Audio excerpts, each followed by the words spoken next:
Hi, welcome back to Outdoor Gear and Skills.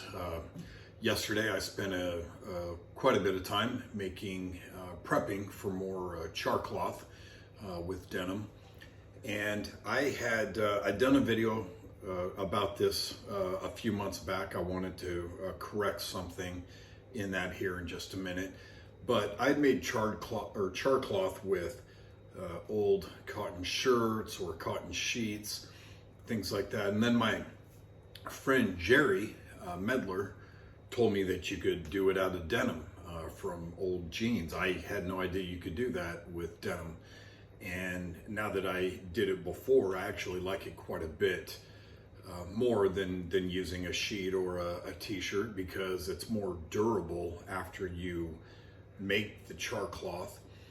If it is sitting in a tin for quite a while, or it's getting bounced around, like if it's in your camping gear or your hiking gear, it gets bounced around, it can kind of disintegrate. And so I like the durability so far, at least, that I have experienced with using denim. So I did quite a bit. This thing was probably about 20% full yesterday, and then I filled it up. And I also filled up this peanut butter jar right there. So I want to show you kind of what I did. So I took two pair of jeans that they had worn out. Now these were Levi Denizen jeans, so they are a little bit thinner on the thinner side. They're not as thick as 501s or 530s, something like that. They are a little bit thinner. Got these at Target a couple years back, and they just kind of wore out. So I went in there, and this is what I ended up with after I cut them out. So I cut at the bottom of the seam. I cut that out, and then I came straight up the legs. And so I essentially, I think I did two pairs of jeans, and here's another pair. So I ended up with a pair like that. You can kind of see this was the top that I cut through. And so I have, I've got four of those, front and back on both legs. Here's the pocket as I went to go tear that out. And then I've got the two other leg parts. This is a pair that I cut up a little bit ago, and the jeans yesterday that I put in here are actually ones that I cut out the seams and everything and then went through. Usually I am making a little bit bigger than a 1" by 1" square, and I started making some other ones that this is more than 2 inches wide. And I hope you can kind of see the difference there. Quite a bit wider. And I've never made charcloth this big. I actually made some bigger ones. These were the pockets. So I took the pocket and cut it into 4/4. And as you can see, that's quite big. That one measures about 2.5 inches by 2.5 inches. And the reason that I made these ones so big, my thought behind that is that I want to have something for windy conditions, something that is in my overnight bag or my hiking bag where I might get stuck. I want to have something big there that's going to give me a bigger surface to try to strike and get that ember going on the charcloth. I don't want to have cold hands or something where it's going to be difficult, or my conditions are bad where it's going to be difficult to get a small square like this. That's great on a camping day when I'm just out camping and it's no big deal and I know I've got a lighter with me or whatever. So this bigger one, I've done that. I'm not going to be able to carry as many of these in an Altoids can, but this would, I'd probably put a mixture of those. But I did make some big ones like this that I can cut or that I can burn that I've cut yesterday for that. So I've got quite a bit here, and I have a whole pair of jeans right here. So when I was doing this yesterday, one of the things I like to do is just kind of square that off and get it more squared out so that I can get nice pieces for it.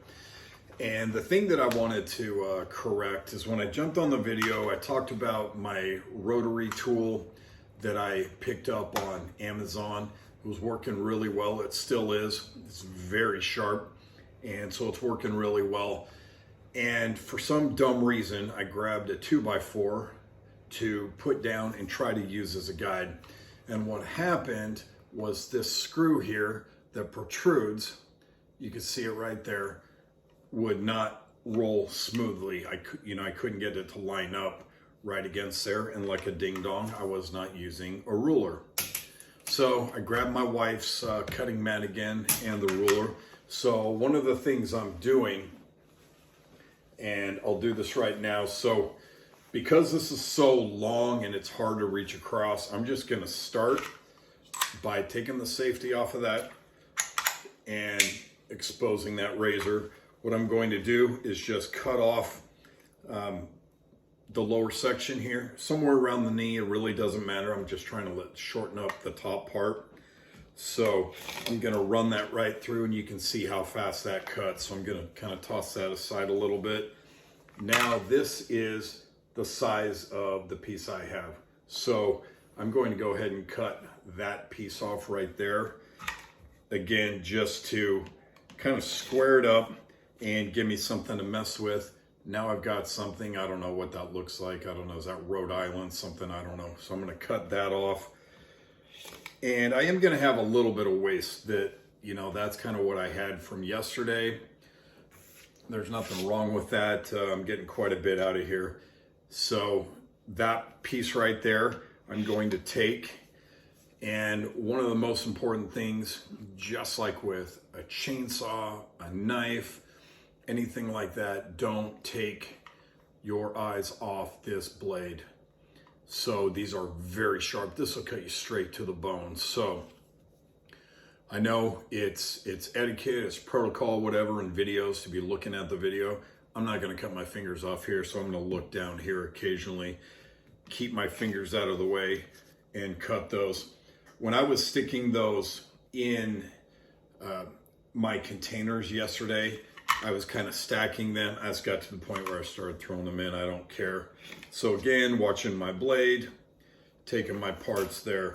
So instead of using a 2x4 that was messing me up, I'm just gonna take this ruler and kind of lay it out to a point where I can square this off. So this is about right here. And as I line it up on the ruler and I push down hard, then I'm going to get this sliver off. And now I have a more square section on here. So one of the things that I just wanted to make sure I got this cleared out right here. And then this was a trick that I came up with last night as I was kind of going through. When I started doing these yesterday, I was using the ruler so I can just kind of run it and get a nice line. And then it got to the point where I didn't really care, and I just started cutting these out and then throwing them in there. So threw those in the wrong one. That's all right. This is my big one. Okay, so one of the things that I came up with last night, and I will go ahead and cut a long piece. I am going to throw a ruler on here for this one just because it is kind of long. And again, I'm going to watch down here so I can go to bed with all of my fingers. All right, so now I've got a long strip right there. And I am not using a ruler to just cut small squares from strips like this. So what I did is I just went through and I would section something like this off into many parts. And so what I finally came up with last night is trying to go through and trying to keep the straps in about the same length. I wasn't making short ones, big ones. I was trying to get it fairly uniform so that I had the same size to go into my specific jars there. So hopefully you'll be able to see this. I'm gonna try to keep it back from this light blue thing. But before, I was just cutting these, and then you couldn't really see where these cuts were going, exactly what the size was for those. So something I came up with last night was putting my left hand more over here and then cut and pull. Cut and pull. That way I'm seeing exactly where I'm getting these. And so I can come back here, cut and pull, cut and pull, cut and pull. And that way, missed that one right there. That way I could kind of pull it away. And as I did it and made the cut, I could see where I was. And that helped quite a bit versus keeping it somewhere in the middle where it would make a clean cut, but it didn't necessarily separate to reveal the exact size. And as I was doing that and cutting these strips yesterday, I'm right-handed, so my right hand is on the outside and I'm cutting to the left. So I'm not looking over here to see how big the cuts are going. I'm cutting this way. So in doing that, that kind of helps. So right here, without using the ruler, I can just kind of eyeball this. And that's a pretty straight line. The great thing about cutting charcloth like this is it doesn't matter how squared up or perfect it is. It doesn't need to be. If you're OCD, you can go ahead and do it. But in doing this, now I do have a little bit of a bend, but again, it doesn't matter. So I'm gonna cut and pull, cut and pull, cut and pull, cut and pull. And I've got kind of some bigger ones that I'll set aside right there. Cut and pull. And just in doing that, I can quickly see kind of how these are coming out as I pull away, again, because I'm not able to see on that outside.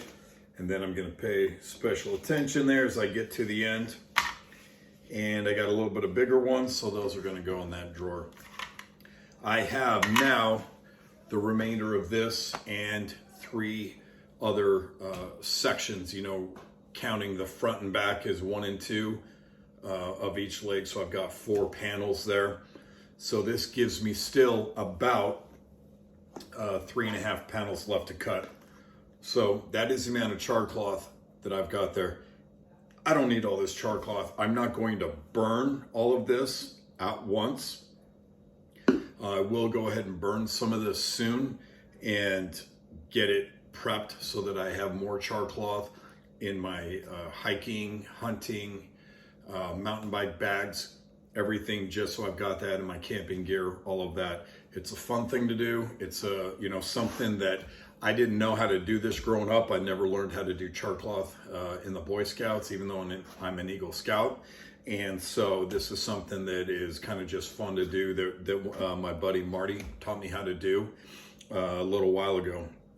So that's quite a bit. I'm going to, give that to people. I do have some friends that like to do this kind of stuff that are getting into it. And so that's going to prep out there. So this is a great fire starter. One of the things, I'm going to close that and lock it.